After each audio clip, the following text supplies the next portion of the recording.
crianças, tudo bom com vocês?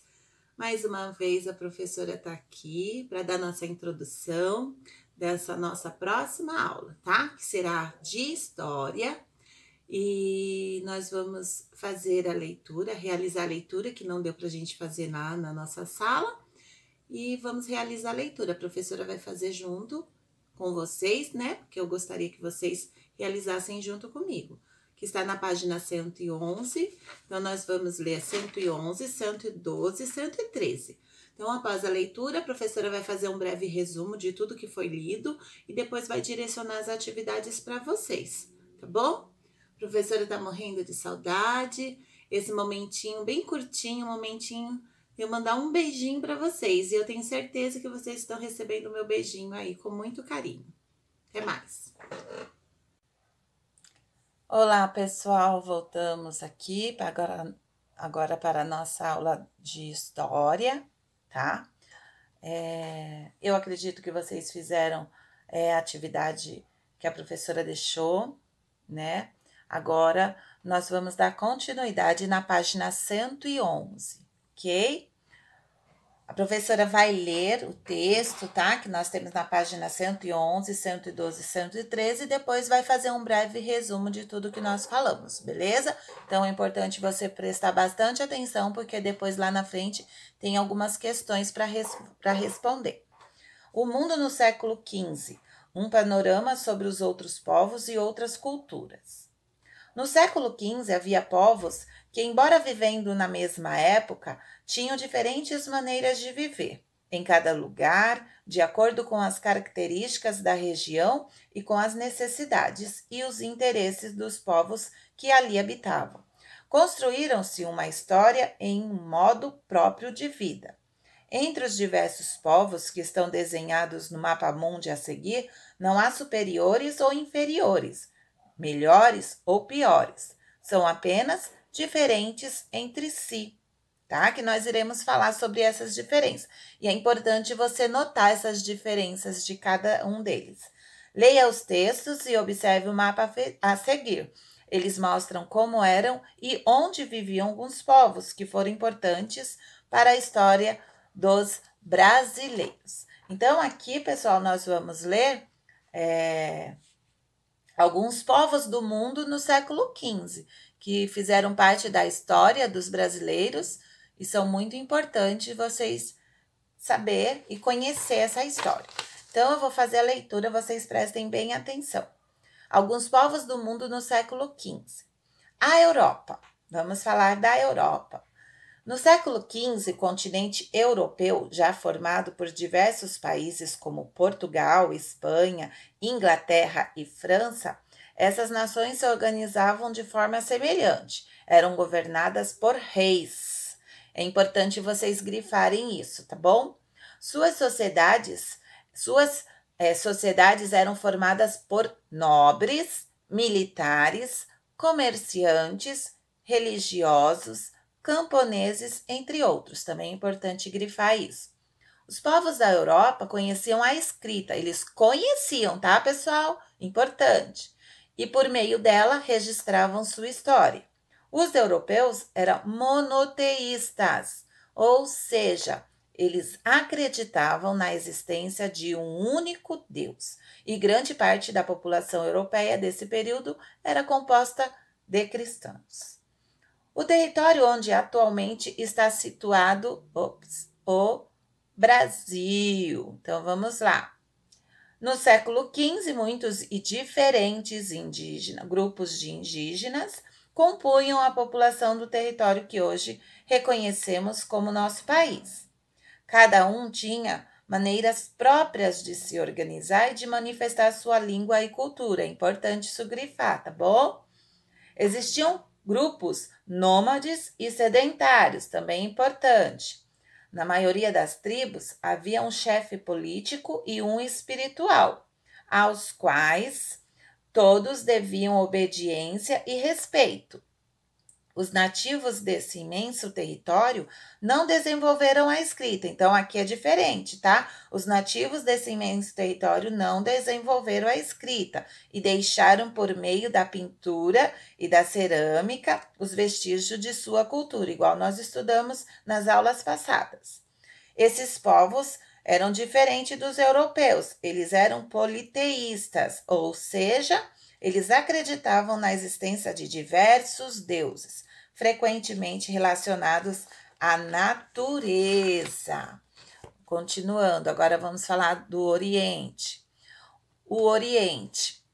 No século XV, as regiões das atuais Arábia, Índia, costa oriental do continente africano eram conhecidas pelos europeus como Índias, embora os povos que habitassem esse imenso território tivessem muitas diferenças entre si. Na Arábia, havia um grande império de população muçulmana que, na época, desenvolvia intenso comércio com a Índia. A África e a China, dividida em diversos reinos, a África e a China, dividida em diversos reinos, a Índia, por sua vez, controlava uma importante parte da riqueza mundial. Deixa a professora respirar.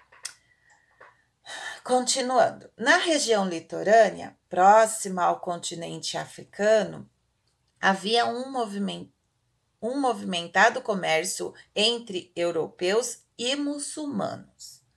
A seus portos chegavam navios carregados de especiarias, cravo, canela, né, e outros temperos e ervas. Metais também, pedras preciosas de diversos lugares e até pessoas escravizadas para serem comercializadas.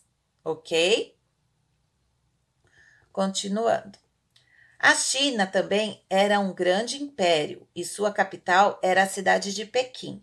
Os chineses desenvolveram um importante comércio marítimo por meio do qual exportavam seus produtos, como a seda, a laca, o chá e a porcelana. O continente africano de enorme proporção e era formado por uma grande variedade de culturas e organizações que iam desde tribos até reinos. Em contato com os europeus e outros povos orientais, povos nômades do deserto e alguns reinos africanos praticavam o comércio de ouro, marfim, tecidos e escravos. Então, alguns sim, outros não. Então, pessoal, falando um pouquinho, né, de tudo isso que foi lido para vocês, aqui na apostila você consegue ver o mapa de onde viviam esses povos, tá? Então, é importante saber que durante o século XV, nós precisamos lembrar que os portugueses, então, estavam chegando ao Brasil, tá? Que é o que está nos dizendo aqui o texto. Porém, de onde eles vieram, né? Então, eles vieram de um continente, pessoal. Esse continente era chamado Europa, ok?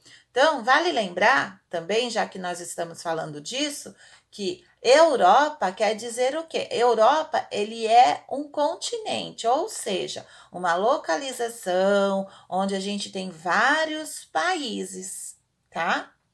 E lá, esses países, eles eram governados por reis, tá? E esses reis, também lá está dizendo no texto, eles faziam parte de um sistema que era chamado de monarquia, tá?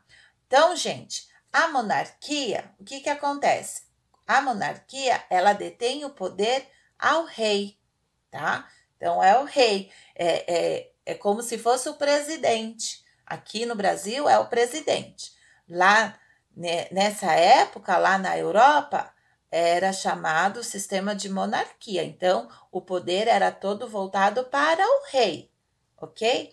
E esse poder, né, ele era de forma hereditária, ou seja, passada de pai para filho, ok, meus amores? Deu para entender até aí?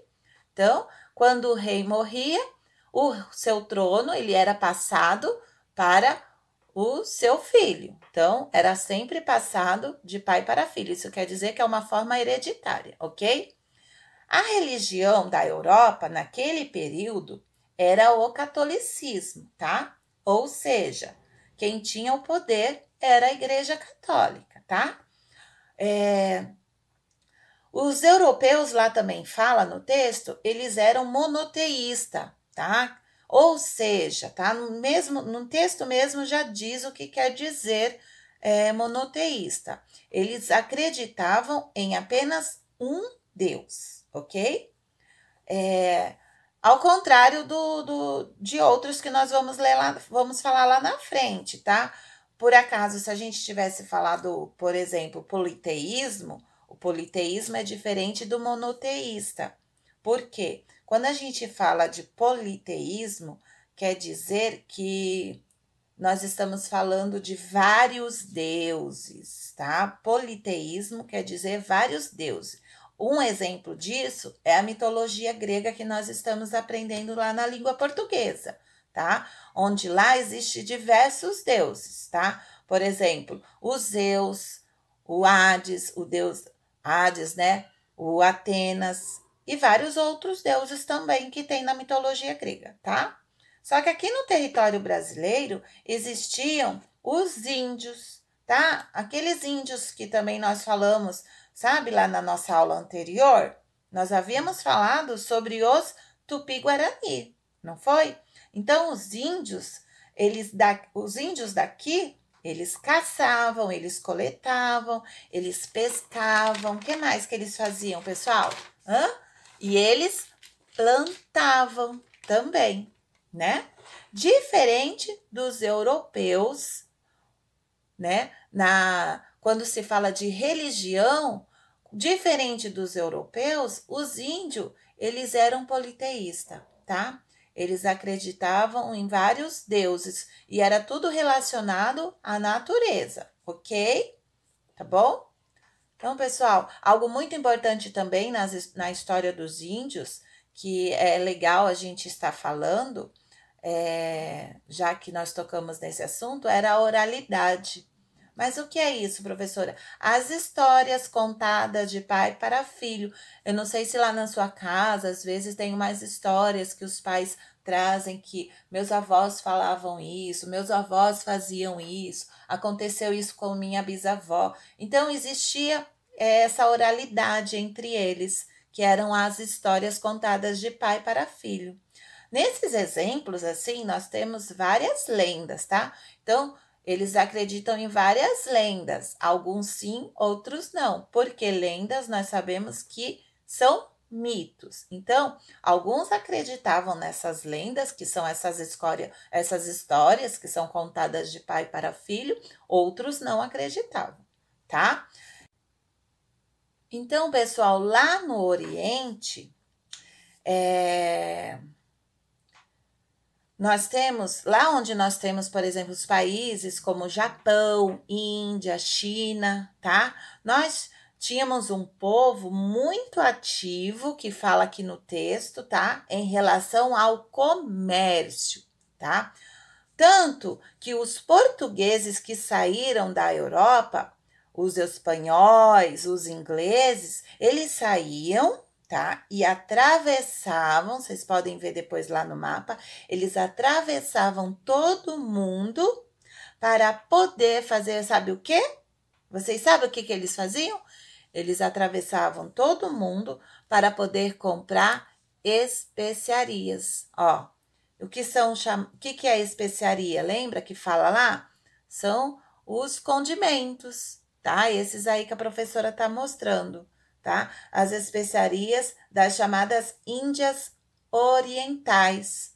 Para que eles usavam essas especiarias, gente? Elas serviam para mascarar o cheiro da comida que muitas vezes apodreciam. Como elas são bem aromáticas, elas disfarçavam o cheiro ruim da comida, tá? Mas também eles usavam para dar um sabor, ok? Tudo bem até aí, pessoal?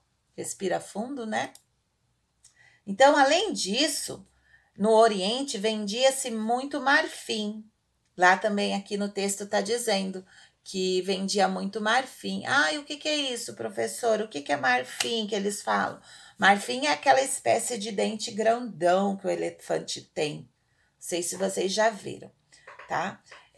Lá também, aqui no texto fala que eles comercializavam o ouro e também escravos, ok?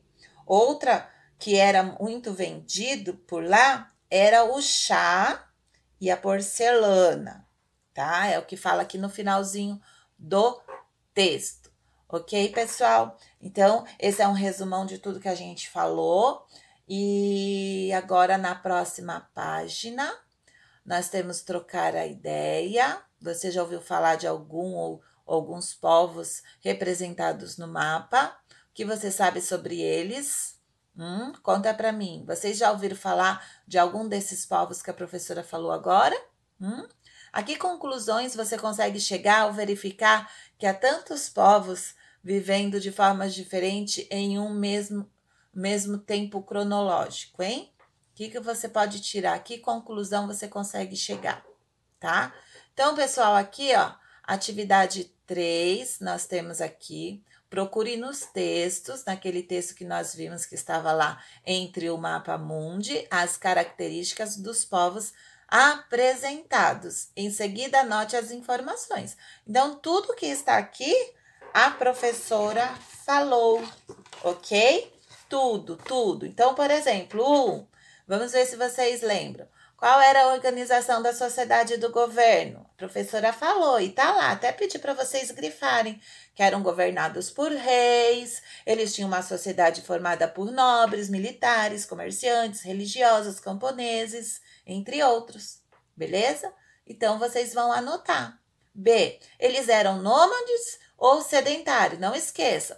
Vocês estão falando dos europeus. Eles eram nômades ou sedentários? Lá está dizendo que eles eram sedentários, ok? Lá também está dizendo na escrita. Eles conheciam a escrita? Eles já utilizavam a escrita? Sim, eles já conheciam e já utilizavam. E o comércio? Como que era o comércio? Eles praticavam o comércio ou não? Sim, eles praticavam o comércio. Depois vocês vão lá. Os povos que moravam na região onde atualmente está situado o Brasil. Então, aqui no caso, nós estávamos falando de quem? Das tribos, né? Então, organização. Qual era a organização da sociedade do governo? Cada tribo, lá está dizendo, cada tribo tinha o seu chefe, né? E um líder espiritual, tá bom? Era mais ou menos isso, que os grupos se organizavam. Eles eram nômades ou sedentários? No texto que eu lembro, alguns eram nômades e outros sedentários. Até nas atividades, né, que nós vimos anteriormente, falava isso. Alguns eram nômades, outros sedentários. E a escrita? Lá está dizendo que não, vocês sabem disso. Por quê? Eles não conheciam a escrita. De que forma que era que a gente ficou sabendo disso? Através dos vestígios, não era? Eles deixavam sempre os vestígios. E o comércio? Eles não praticavam comércio, tá? E os povos do Oriente? Qual era a organização? Então, cada povo, você vai ter essas orientações. Então, dos povos do Oriente, se organizavam em grandes impérios, tá lá. Tem mais algumas coisas. E eles eram nômades ou sedentários? Alguns eram, outros não. E a escrita? Alguns conheciam, outros não. E o comércio? Nem todos conheciam o comércio. Nem todos, tá? Tudo bem? Então, é só isso hoje de história, tá? Bem curtinho para vocês poder reler o texto. Se quiser voltar também o vídeo. Ai, professora, eu queria ouvir de novo. Coloca de novo. Escuta essa voz feia da sua professora, mas essa professora está cheia de saudade de vocês, tá bom? Vai ficar para vocês aí o em casa, tá bom? Vocês façam aí. Pesquisadores concluíram que há milhares de anos, povos com diferentes modos de vida habitaram o território que hoje é o nosso país. Como foi possível que eles chegassem a essa conclusão? Então, Depois você pode dar uma olhadinha lá, como que eles chegaram a essa conclusão, tá? Dessa possível chegada. Vamos lá.